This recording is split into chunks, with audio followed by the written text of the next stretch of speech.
Assalamualaikum warahmatullahi wabarakatuh.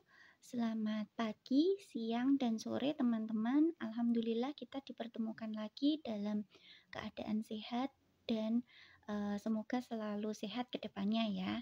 Nah, masih bertemu dengan saya, Bu Rini Setiawati, dalam mata kuliah psikometri. Nah, pada pertemuan kali ini kita akan membahas tentang efek perubahan panjang tes dan efek heterogenitas kelompok terhadap validitas. Nah, nampaknya pada pertemuan beberapa waktu lalu kita sudah membahasnya terkait dengan efek perubahan panjang tes dan heterogenitas kelompok pada reliabilitas. Tetapi pada pertemuan kali ini khusus efek dari panjang tes dan heterogenitas terhadap validitas. Nah, langsung saja ya kita bahas satu persatu terkait dengan yang pertama efek perubahan panjang tes terhadap validitas. Nah, yang pertama adalah apa sih yang disebut sebagai perubahan panjang tes? Perubahan panjang tes ini merupakan perubahan pada jumlah tes item atau perubahan pada jumlah item tes. Misalkan dari 10 awalnya berubah menjadi 20, yang artinya bertambah 2 kali lipat. Ataukah dari yang awalnya 20 dikurangi menjadi 10 jumlah itemnya. Nah, ini berkurang sebanyak separuhnya. Nah, seperti itu. Nah, perubahan panjang tes ini pastinya memiliki dampak ya. Nah, dampaknya itu tidak hanya mengubah min dan juga varian skor tes. Kalau kita lihat jelas ya, kalau kita menambah jumlah itemnya pasti akan mengubah min dan juga varian skor. Tetapi efeknya tidak hanya pada min dan juga varian skor, tetapi juga terhadap reliabilitas dan juga validitasnya. Kalau pembahasan efek terhadap reliabilitas ini sudah kita bahas pada beberapa pertemuan yang lalu. Tapi untuk khusus pertemuan kali ini kita membahas terhadap validitasnya. Nah, sampai di sini ya. Jadi bisa dipahami bahwa perubahan panjang tes ini dapat mempengaruhi validitas dan reliabilitas tes. Nah, hal ini pada dasarnya ini dapat diprediksi jika item-item yang ditambahkan atau dihilangkan atau dikurangi ini merupakan item yang sifatnya paralel dengan yang lainnya. Jadi, konsepnya hampir sama, efek panjang tes terhadap reliabilitas, tetapi dalam hal ini bedanya adalah efeknya terhadap validitas. Nah, kita bahas ya efek terhadap validitas. Nah, validitas ini dilambangkan dengan rho Y1Z, yaitu yang disebut sebagai yang merupakan korelasi antara skor bagian tes Y1 dengan skor suatu kriteria Z. Jadi kalau kemarin kita mempelajari tentang konsep teori validitas, konsep tentang validitas itu pada dasarnya kita menggunakan validitas yang kriteria ya, yang menggunakan alat ukur lain yang dianggap sebagai kriteria untuk menghitung validitas alat ukur tersebut. Kemudian kita bisa ketahui bahwa rumus efek perubahan panjang tes terhadap validitas yaitu rho XZ. Rho XZ ini adalah validitas setelah panjang tes ini berubah ya. Nah, ini merupakan diperoleh dari K dikali rho YZ dibagi akar K plus K dikali K min 1 dikali rho YY aksen, di mana rho YY aksen ini merupakan reliabilitas sebelum panjang tes berubah, sedangkan rho XZ ini adalah prediksi validitas setelah panjang tes berubah. Jadi kita harus mengetahui dulu, cari dulu tentang K ini merupakan apa ya? Kelipatan dari perubahan panjang tes. Jadi kalau diperpanjang dari awalnya seperti contoh tadi ya, dari awalnya itu 10 jumlah item tesnya, kemudian dipanjangkan menjadi 20. Berarti K-nya di sini adalah 2 kali karena jumlah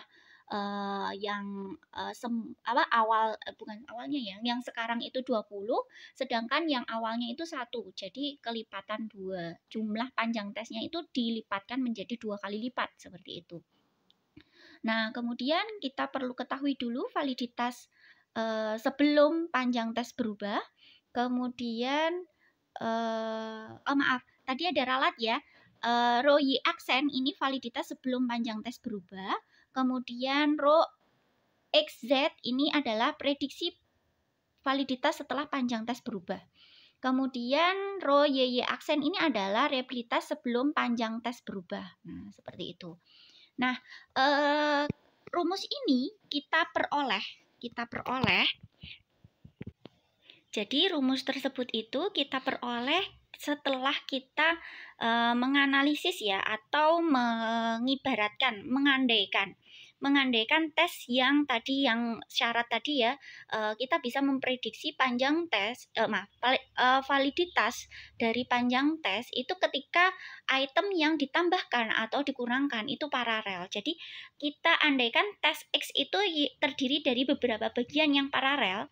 Nah, karena validitas satu bagian tes itu dapat disimbolkan sebagai rho Y1Z, yaitu korelasi antara distribusi skor bagian tes Y1 dengan skor suatu kriteria Z, sedangkan masing-masing bagian adalah paralel satu sama lain. Jadi kalau itemnya itu masing-masing bagian itu paralel dengan satu sama lain, maka koefisien korelasi skor tes X dengan skor Z yang merupakan kriteria Z tadi, ini dapat dinyatakan sebagai koefisien korelasi dari kumpulan skor yang bagian-bagiannya dengan skor Z. Nah, seperti itu.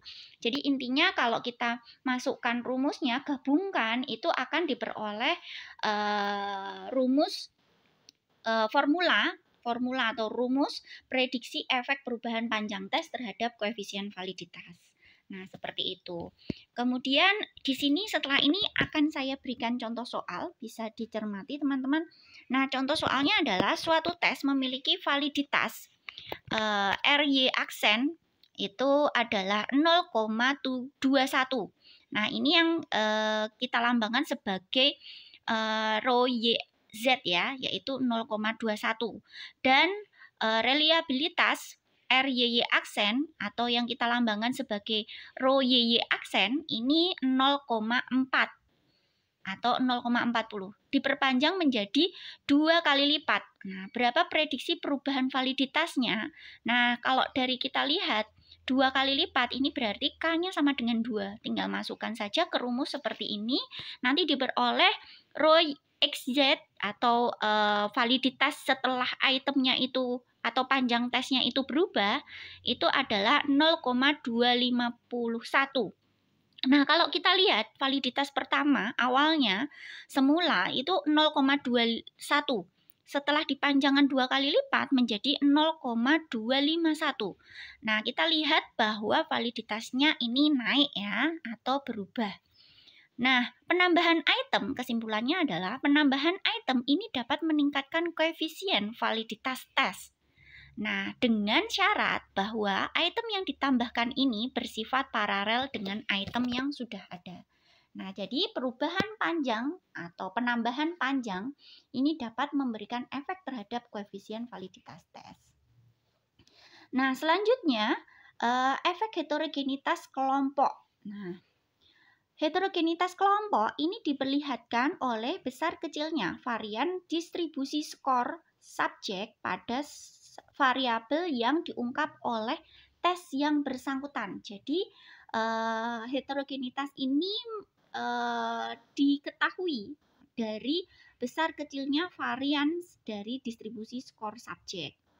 Nah, hal ini besar kecil varian dan juga atau yang disebut sebagai heterogenitas kelompok ini akan mempengaruhi koefisien reliabilitas dan validitas. Nah, tes yang menghasilkan varian skor yang lebih besar yaitu dikenakan pada kelompok sampel yang lebih heterogen. Jadi yang variannya lebih besar akan menghasilkan koefisien reliabilitas yang lebih tinggi dan juga ada tambahannya validitas yang juga akan lebih tinggi. Percaya nggak? Nah, kita coba untuk simak dari efek perubahan efek heterogenitas terhadap koefisien validitas. Nah, pastinya kita perlu mendiskusikan terkait dengan bagaimana kita memprediksi koefisien validitas setelah heterogenitas atau kelompok homogenitas ini berubah. Nah, kita lihat dulu bahwa kalau kita mau menghitung prediksi terhadap validitas di mana heterogenitas dan homogenitasnya berubah, itu kita perlu menghitung validitas di mana merupakan kesesuaian antara distribusi skor tampak tes dengan distribusi skor tampak kriterianya atau prediksi efek heterogenitas kelompok. Nah, prediksi ini dapat kita peroleh dengan misalnya kita mengandaikan bahwa dua kelompok subjek yang skornya ini heterogen dan yang homogen ini diajukan dua asumsi yang logis mengenai hubungan kedua distribusi skor tersebut. Yang pertama adalah asumsi kesetaraan slope atau koefisien beta pada persamaan prediksi linier. Kemudian asumsi kesetaraan variance error atau asumsi homoscedasticity. Nah, seperti itu. Nah, dari pembahasan tersebut nanti simbol skor tes X dan skor kriteria Y yang menggunakan huruf besar mewakili kelompok subjek yang heterogen, sedangkan yang menggunakan huruf kecil, seperti contohnya rho XY kecil, itu mewakili kelompok subjek yang lebih homogen. Nah, dari situ nanti biasanya deviasi standar untuk skor tes pada kelompok homogen, yang deviasi standar skor kriteria pada kelompok homogen, koefisien validitas pada kelompok homogen, dan deviasi standar skor tes pada kelompok heterogen dapat diketahui. Jadi dari rumus tersebut, asumsi yang pernah kita diskusikan beberapa pertemuan yang lalu, nanti akan diturunkan rumusnya sehingga diperoleh prediksi koefisien validitas pada kelompok yang lebih heterogen. Seperti ini, rho XY besar sama dengan sigma X kali rho XY dibagi akar sigma kuadrat X rho kuadrat XY ditambah sigma kuadrat X dikurangi sigma kuadrat X dikali rho kuadrat XY. Nah, di mana rho XY ini merupakan koefisien validitas pada kelompok homogen, sedangkan sigma X ini merupakan deviasi standar skor pada kelompok heterogen. Nah, untuk memahami lebih jauh, kita masuk ke contoh soal ya. Nah, suatu tes memiliki koefisien validitas sebesar RXY. RXY ini adalah rho XY. Nah, seperti itu. Rho XY. Pada kelompok yang deviasi standar skornya adalah 14. Bagaimanakah perubahan koefisien validitasnya bila dihitung pada kelompok yang lebih heterogen yang memiliki deviasi standar 25. Jadi tinggal masukkan ke rumus saja, kemudian diketahui prediksi validitas setelah ini kan berarti lebih ya, bertambah heterogen ya. Jadi naik menjadi 0,7618. Jadi naik dari 0,55 menjadi 0,76. Nah, kesimpulannya seperti apa? Kesimpulannya bahwa kelompok subjek yang memiliki skor lebih heterogen ini akan menghasilkan koefisien validitas yang lebih tinggi. Nah, Sedangkan skor tes yang lebih terbatas variasinya, dalam hal ini lebih homogen, ini menghasilkan koefisien validitas cenderung lebih rendah. Baik, itu saja penjelasan dari saya, teman-teman. Mohon maaf atas segala kekurangan. Terima kasih atas perhatiannya. Setelah ini mungkin kita bisa masuk ke sesi diskusi dan mengerjakan latihan soal. Terima kasih, selamat belajar. Wassalamualaikum warahmatullahi wabarakatuh.